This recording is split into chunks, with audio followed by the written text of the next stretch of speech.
மொத்தமே 243 தானே. இதுல பிகே எங்கப்பா இருக்காருன்னு தேடி பார்த்தா இந்தியாவுல பல முதலமைச்சர்ல உருவாக்குனவர். ஆனா my best friend but no peace பாப்ல வடிவேலு. அது மாதிரி மக்கள் போற இடங்கள்லாம் கூட்டம் கூடுறான். எப்படி கூட்டம் கூடுறான்? கூட்டம் PK PK PK PK PK TVK TVK PK PK TVK TVK PK அப்படிங்கிற மாதிரி கூட்டம் கூடுது. இங்க எப்படி கூட்டது கூடுது இல்ல, அது மாதிரி கூடுது.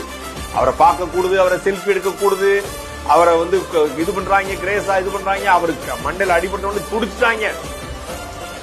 சாப்பிடுங்க, நீங்க சாப்பிடுங்க, நீங்க ஏன்னா சாப்பிடாம நீங்க தயவு செய்து சாப்பிடுங்க. நான் உங்களுக்காக நாங்க உயிரை கூட கொடுப்போம். நீங்க சாப்பிடாம இருக்கீங்களா? தாங்கவே முடியல. அதான் நீங்க மெலிஞ்சு போயிட்டீங்கன்னா அப்படிங்கிற ரேஞ்சுக்கு பிகேவுக்கு அந்த மக்கள் எல்லாம் கிரேஸா இருந்தாங்க. கடைசியில் என்ன ஆச்சுன்னா பூஜ்ஜியம்.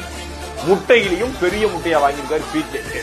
நான் சொன்னா போடுறான் முதலமைச்சருக்கு ஸ்டாலினுக்கு போடுறான், நான் சொன்னா போடுறான் மோடிக்கு போடுறான், நான் சொன்னா போடுறான் அரவிந்த் கெஜ்ரிவால் போடுறான், நான் நின்னா போட மாட்டான். தேர்தல் அரசியல் என்பது வேறு, இந்த பில்டப் இந்த கேரியோட உச்சம் என்பது வேறுங்கிறது பிகே உடைய தோல்வி பல பேருக்கு பாடமாக அமைந்திருக்கும் நம்ம நம்புறோம்.